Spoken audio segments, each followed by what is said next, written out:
You work hard to earn money, and he believes that if he continues to strive, his financial life will eventually improve. And maybe you will even try to save a little here, cut some expenses there, do everything the right way. But even so, it seems like there is never enough money.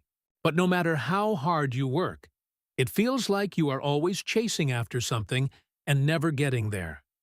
Therefore, today, you need to discover something that almost no one notices. It is not just about how much money you earn. It is about the type of person you have become financially. Today, we are going to reveal the 7 types of broke Americans. Some are easy to recognize. But type number 7 is the worst of all.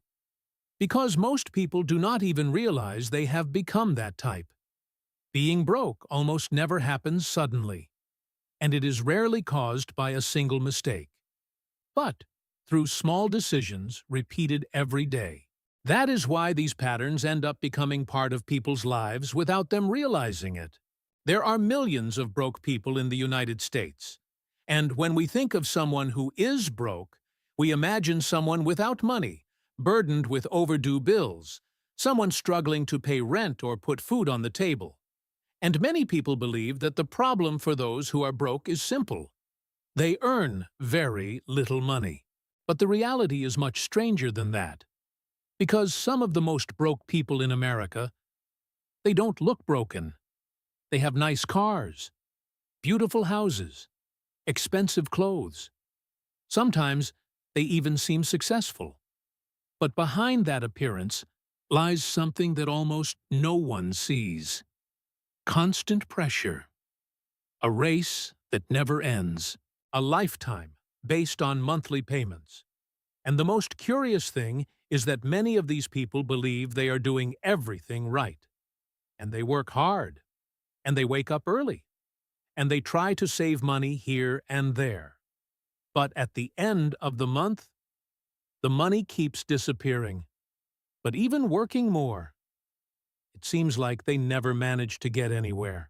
That's why there's a question that almost nobody asks. Perhaps the problem isn't just how much money you earn. Perhaps the problem is the type of person you've become financially. Because throughout life, people begin to develop certain patterns. Consumption patterns, decision patterns, behavioral patterns. And with time, these patterns define their financial destiny. Some people learn patterns that build wealth.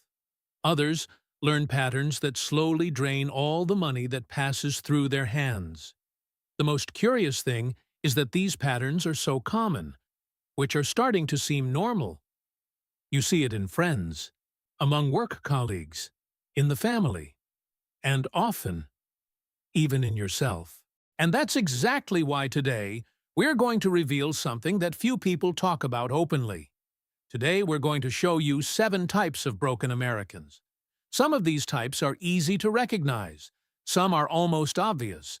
But there is a type, which is the most dangerous of all. Because this type doesn't look broken.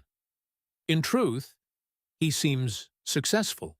And that's exactly why so many people end up becoming that type without realizing it.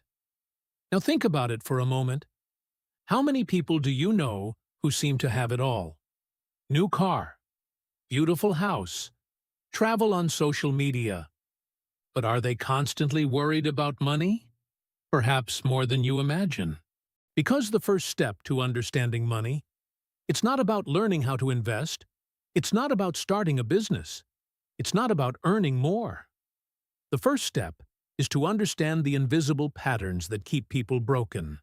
And the first of these patterns, it's much more common than you think. In fact, it's practically everywhere. You see them in restaurants, in stores, while traveling, and sometimes even in your own pocket. In the next chapter, we'll talk about the first type of broken American. A guy who believes he's found the greatest financial freedom in the world. But in reality, it ended up falling into one of the most silent traps of the modern system. The trap that starts with something small and ends up arresting millions of people every year. And when you realize what that trap is, maybe you'll start seeing her everywhere. The credit card hero. There is a type of person who believes they have discovered a great advantage in the modern world. A tool that seems to offer freedom. One way to buy now and worry about it later. And at first, everything seems to really work. You go to a restaurant and pay with a simple gesture. You buy something online and the payment is approved in seconds. Book a trip without needing to have all the money up front. And that feeling is powerful, because it feels like you finally have control. It seems that money is no longer a barrier. But there's a detail that almost no one notices at first. Credit cards don't eliminate the cost of things. He's simply pushing that cost into the future. And when the future arrives, it usually comes with interest.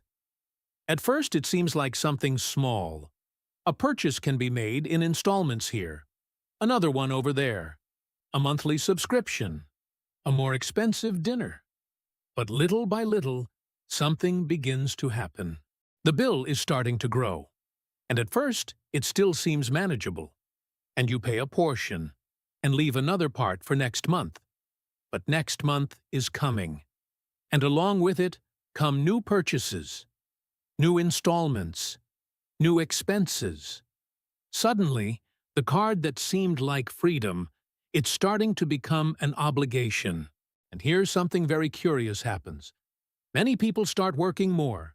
They accept overtime, they do odd jobs, but not to build wealth. Yes, to pay for decisions that have already been made in the past. It's like running on a treadmill. You're pushing yourself harder and harder, but it remains in the same place.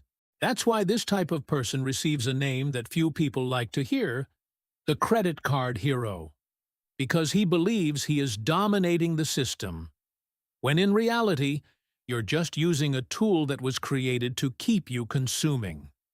Now think about it for a moment.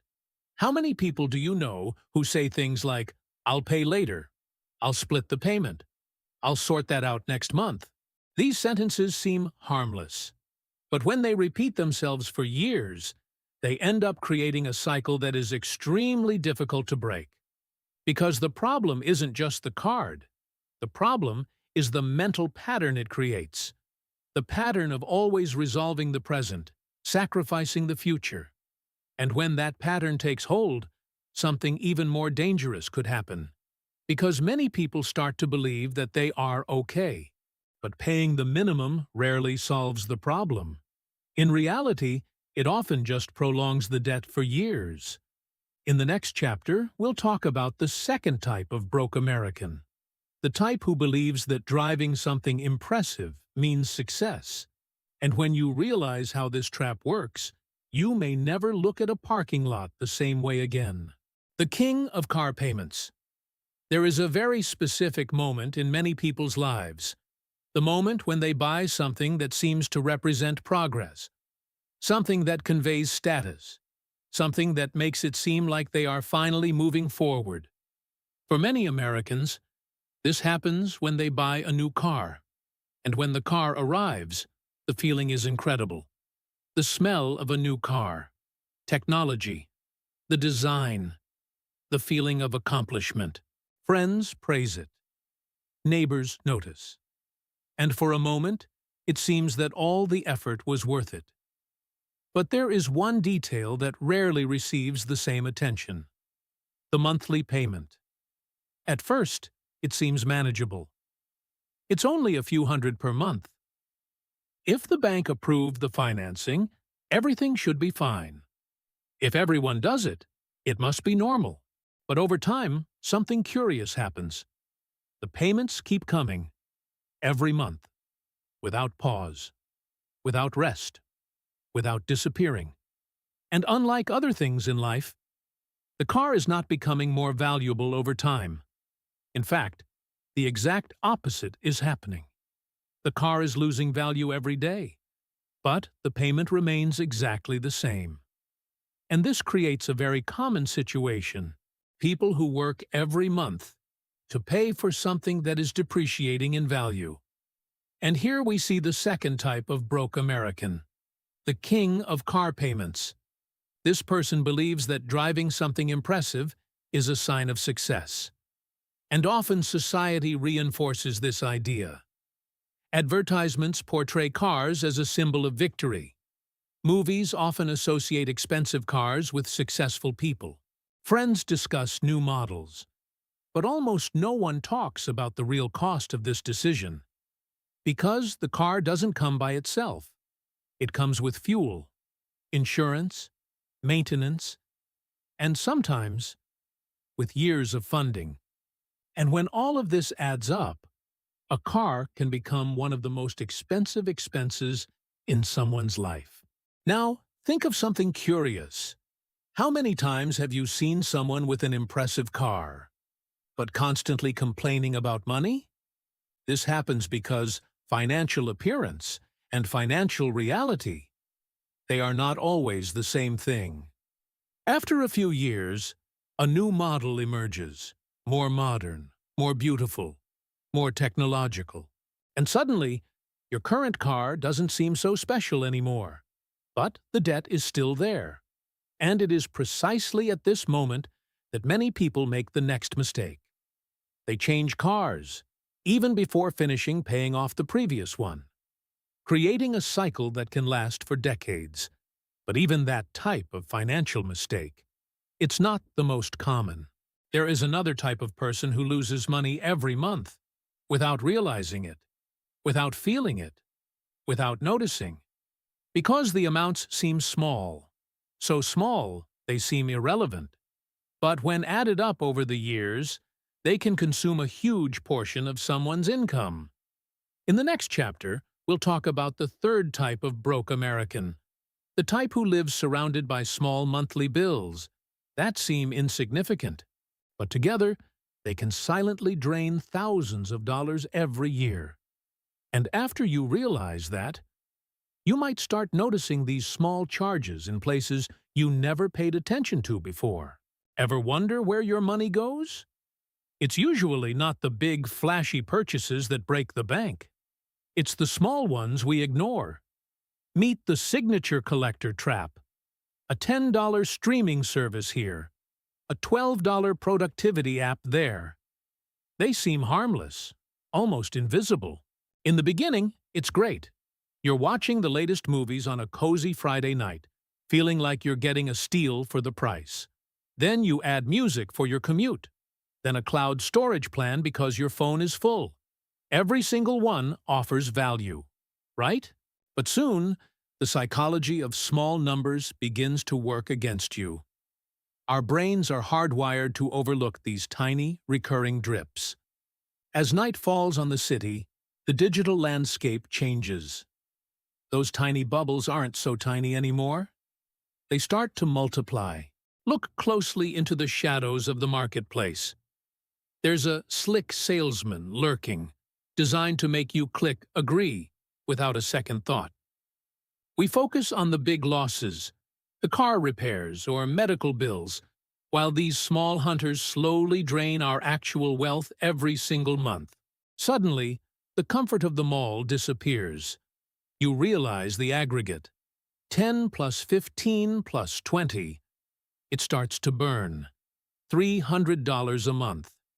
That's thousands of dollars a year. Money that could have been invested, saved, or used for real freedom. He's not just paying for services, he's buried under them. The weight of a dozen memberships is heavier than it looked on paper. This is wealth erosion. It's the slow leak that sinks the ship. And society encourages it. They call it convenience. But it's a trap. Back on the balcony, the air is cooler now. The perspective has changed. Rex realizes that saying no is the ultimate power move. Audit your bank statement tonight. Find the silent drains. Stop being a signature collector for companies that don't care about your future. But the subscription trap is just the beginning.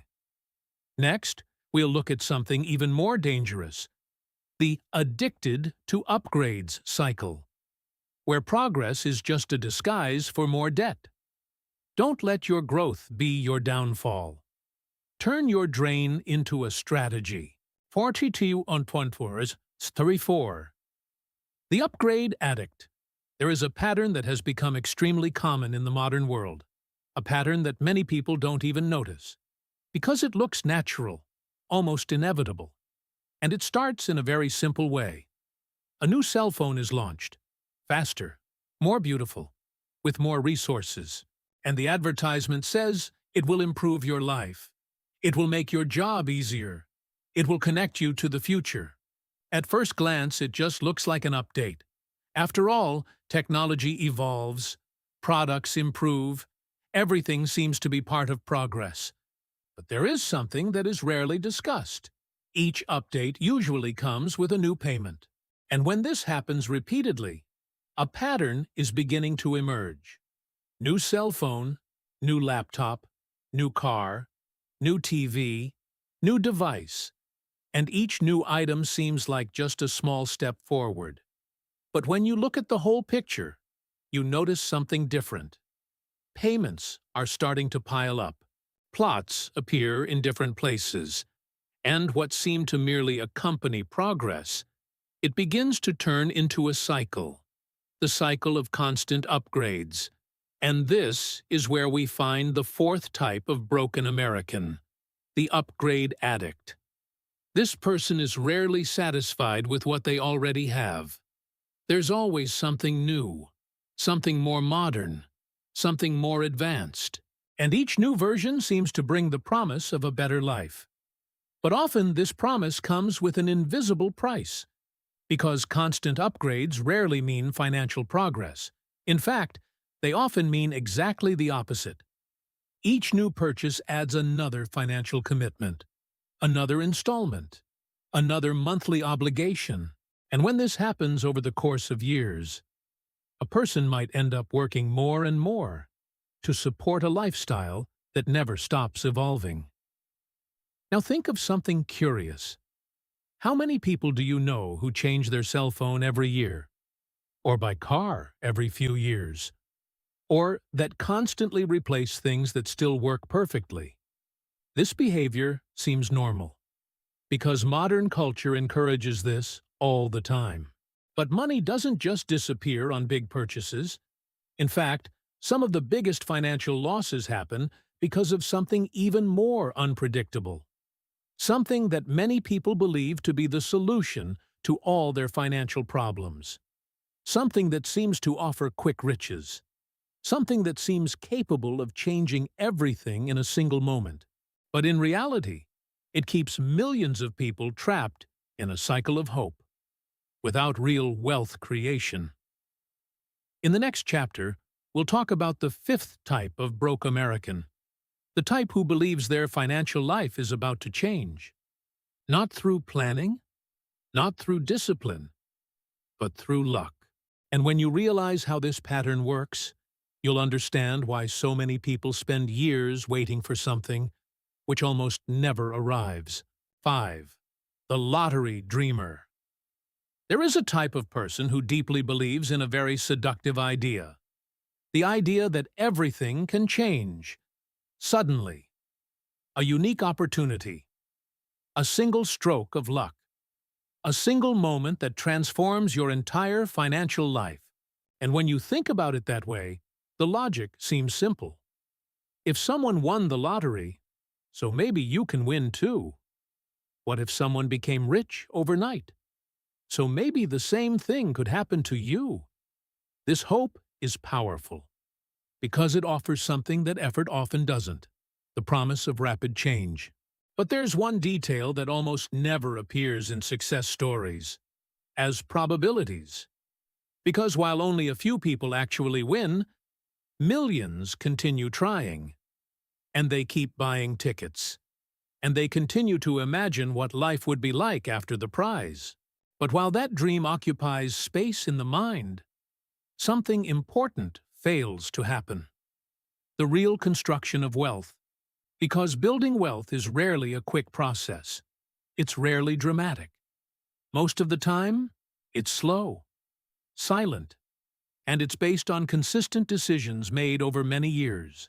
But for the lottery dreamer, This approach seems too boring, too long, too difficult. That's why he prefers to believe in something different. He prefers to believe that one day, something extraordinary is going to happen, and all financial problems will disappear. This pattern creates a very specific type of behavior. People continue to work. They continue living their lives. But deep down, they expect the solution to come from outside, not from the inside. Not discipline, not about changing habits. Yes, it's luck. Now think of something curious. How many people have you heard say, "If I won the lottery? If I were lucky? If I had a chance?" These sentences seem innocent, but they reveal something important. They show that many people believe that wealth is primarily a matter of luck, when, in reality, in most cases, wealth is a matter of standards. And while some people wait for luck, others are building systems that generate wealth over time. But there is a type of broke American that might be even more surprising.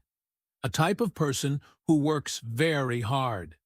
He seems extremely dedicated, who spends hours and hours occupied every day. And yet, even so, he remains stuck in the same financial place. In the next chapter, we'll talk about the sixth type of broke American. The type who is always busy, always working, always striving. But many times they never stop to learn something essential about money.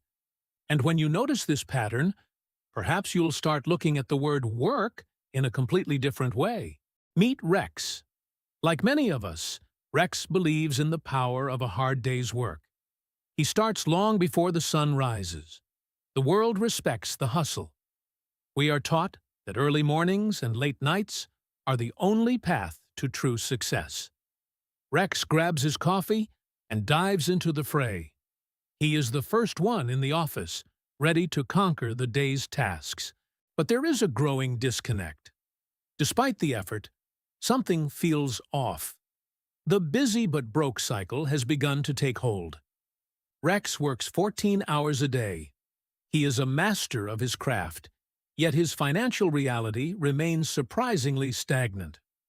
Working hard and understanding money are two very different skills. One builds a career, the other builds lasting wealth. Why wasn't this taught in school? Rex looks back at his education, filled with math, history, and science, but no finance. The most important subject of his adult life, financial literacy, was left as a giant question mark in his training. He learned how to type, how to present, and how to lead. Yet his money skills gauge remains completely empty. The office becomes a whirlwind of meetings and deadlines. In this environment, being tired is often mistaken for being productive. Rex looks at his watch. It doesn't tell the time anymore. It simply reflects the constant pressure he feels every single day. High distress sets in. The realization that he is trapped in a pattern of busy and worried starts to take its toll. As the sun sets, Rex returns to the balcony. The city lights look beautiful, but he sees them through a new lens now. He realizes many who appear successful are just one paycheck away from crisis. It is the success illusion of the modern age. Effort is essential, but it must be focused. Rex is ready to break the cycle and move beyond the illusion of busyness. Don't just work for your money. Make your money work for you. Join Rex as he discovers the seventh type of broke American. Meet Rex. He looks like the definition of success. A sharp suit, a luxury car, and a life everyone envies. But Rex is a master of the most dangerous financial game, the silent broken. It looks like wealth, but it's built on air. To the outside world, he's winning. To his bank account, he's one missed paycheck away from a total collapse. Step inside his home. It looks magnificent, doesn't it? But look closer at the foundation of this lifestyle. The walls are held together by thousands of red installment tags. The sofa, the TV, even the suit, none of it is truly his. He explains it with a smile, calling it leverage. But this isn't leverage. It's a cage built from high-interest financing. When your stability depends entirely on the next deposit, you don't own your life. Your creditors do. Then, the unthinkable happens. The economy shifts. A single envelope arrives that changes everything. The confidence vanishes. The silent broken can no longer stay silent as the house of cards begins to tremble. In the background, the debt furnace roars to life, ready to consume every asset he thought he owned. He tries to escape, but the weight of overdue and maxed out notices falls like a physical storm. This is the difference between income and wealth. One is what you earn. The other is what you keep. High earners often live paycheck to paycheck, while those with half their salary are quietly building an empire of freedom. Wealth is the money that stays and grows. It's the margin that lets you breathe when the world stops spinning. Rex returns to the balcony. The city is the same, but his perspective has changed. He finally understands the trap. He looks at you and asks, "Does this purchase bring me closer to, or further away from, financial freedom?" It's time to stop the act and start building something real. Don't be silent broken. Be quietly free.